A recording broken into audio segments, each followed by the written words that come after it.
देखिए 2013 के मुजफ्फरनगर दंगों के बाद जाट और मुसलमानों के बीच पैदा हुई खाई को पाटने के लिए जयंत चौधरी अपने पिता चौधरी अजीत सिंह के साथ पश्चिमी उत्तर प्रदेश में सक्रिय रहे।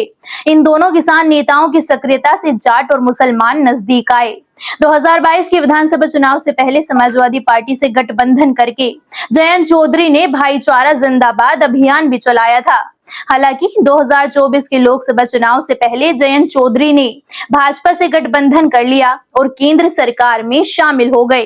तब मुसलमानों ने जयंत चौधरी और उनकी पार्टी राष्ट्रीय लोक दल से दूरी बना ली थी। हालांकि जो राष्ट्रीय लोक दल के मुस्लिम नेता थे वो रालोद में ही बने हुए थे और अब कई मुस्लिम नेता सक्रिय हुए हैं और जो 2024 में जयंत चौधरी के भाजपा से गठबंधन करने के बाद मुस्लिमों से दूरी बनी थी उसमें सेतु बनने का काम कर रहे हैं। यानी कहीं ना कहीं जयंत चौधरी एवं मुसलमान को फिर से कनेक्ट करने में राष्ट्रीय लोक दल के मुस्लिम नेता सक्रिय हुए हैं।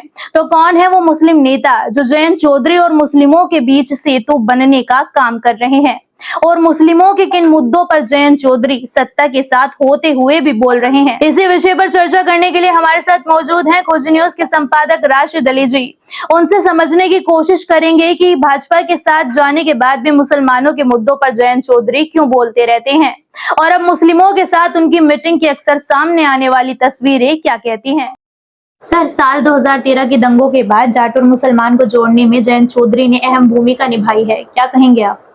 दरअसल देखिए, जब 2013 का दंगा हुआ तो वो 2013 का दंगा मुजफ्फरनगर से हुआ था और खासकर ये दंगा जाट वर्सेस मुसलमानों के बीच में रहा था। जाट और मुसलमानों के बीच राजनीतिक रूप से इस दंगे के बाद सामाजिक रूप से इतनी चौड़ी खाई हो गई थी कि लगता था कि शायद ये खाई जीवन भर में पट नहीं सकती है, यानी ये दूरी नहीं घट पाएगी, क्योंकि जाट और मुस्लिम का वेस्टर्न यूपी में चौधरी चरण सिंह साहब के जमाने से, चौधरी अजीत सिंह के जमाने में, जयंत चौधरी के जमाने में एक अच्छा गठबंधन रहा। लेकिन साल 2013 के दंगों के बाद कुछ दिन तक तो माहौल गर्माता रहा, सब रहा, लेकिन उसके बाद चौधरी अजीत सिंह ने कमान संभाली और चौधरी अजीत सिंह और जयंत चौधरी ने मिलकर फिर से एक भरोसा जताने का काम किया, यानी जाट और मुसलमानों को नजदीक लाने की कोशिश में जुटे रहे।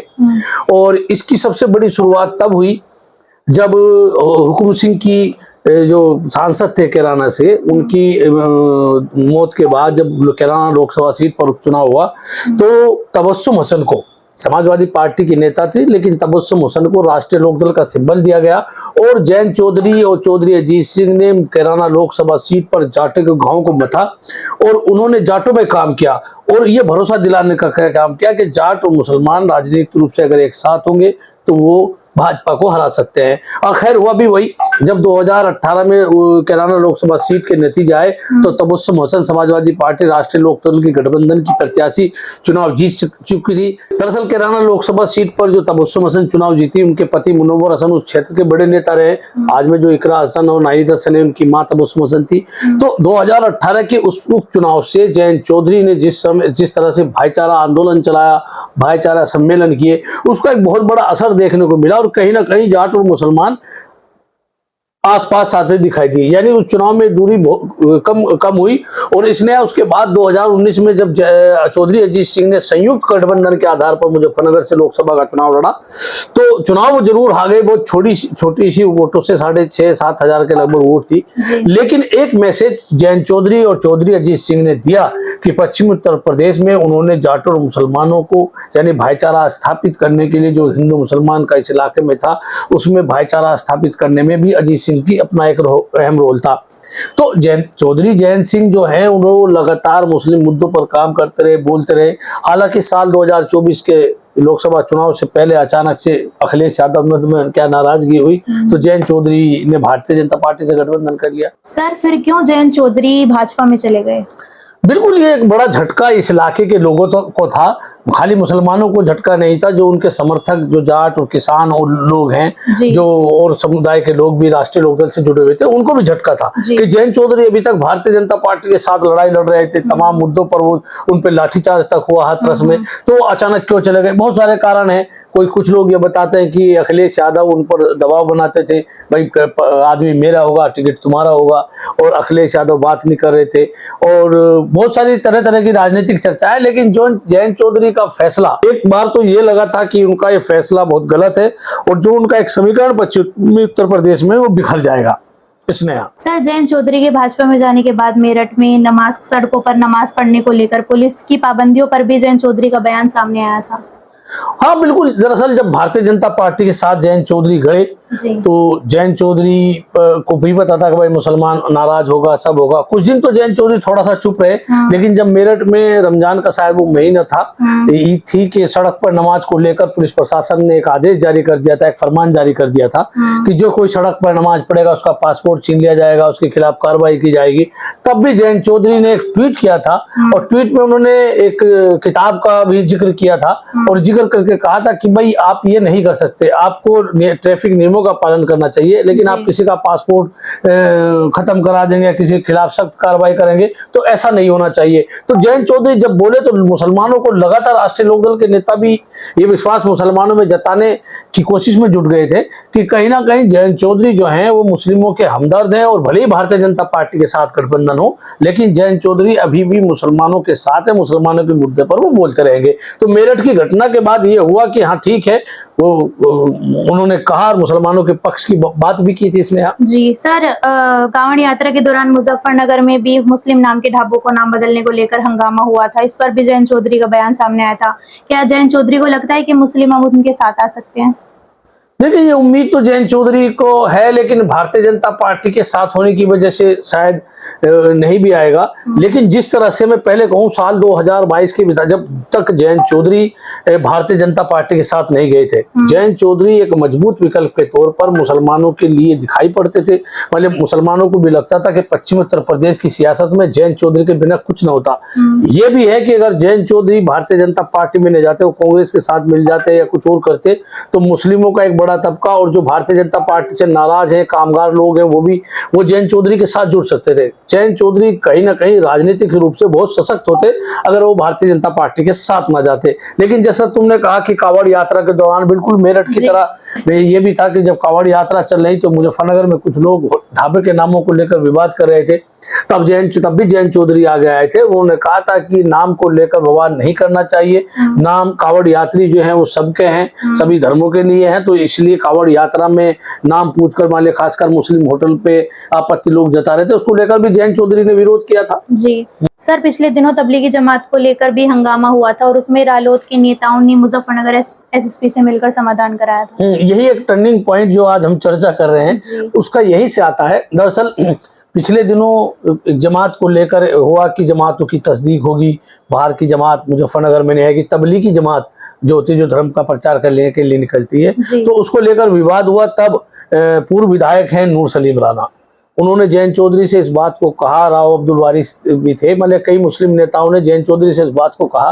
तो जयंत चौधरी ने तब मुजफ्फरनगर के जिलाध्यक्ष, मंडल अध्यक्ष को आज निर्देशित किया था कि आप जाइए, पुलिस प्रशासन से कहिए कि तबलीगी जमात के लोगों को परेशान न किया जाए। उसके बाद एक प्रतिनिधिमंडल मिला भी था। प्रतिनिधिमंडल मिलने के बाद में उन्होंने एसएसपी से अपनी बात रखी। एसएसपी मुजफ्फरनगर संजय कुमार वर्मा ने उनकी बात को सुना और आदेश किया था कि ठीक है, तबलीगी जमात नहीं आएगी, लेकिन जो जमात है वो जमात के किसी भी जमात को मतलब तंग नहीं किया जाएगा, परेशान नहीं किया जाएगा। तो कहीं ना कहीं ये आवाज तब लगी थी कि हाँ, जयंत चौधरी मुस्लिमों के मुद्दे पर अभी भी अग्रणी है और अभी भी वो एक्टिव मोड में है कि मुसलमानों के मुद्दे पर वो बोलेंगे, क्योंकि उन्हें उम्मीद है कि कहीं ना कहीं मुसलमान उनके साथ जुड़ा रहेगा। सर, पिछले 2 दिन से भी सोशल मीडिया पर कुछ तस्वीरें सामने आ रही हैं जिसमें मुस्लिम धर्म गुरुओं के साथ जयंत चौधरी नजर आ रहे हैं, तो तबलीगी जमात के मुद्दे को लेकर इस पर क्या कहेंगे?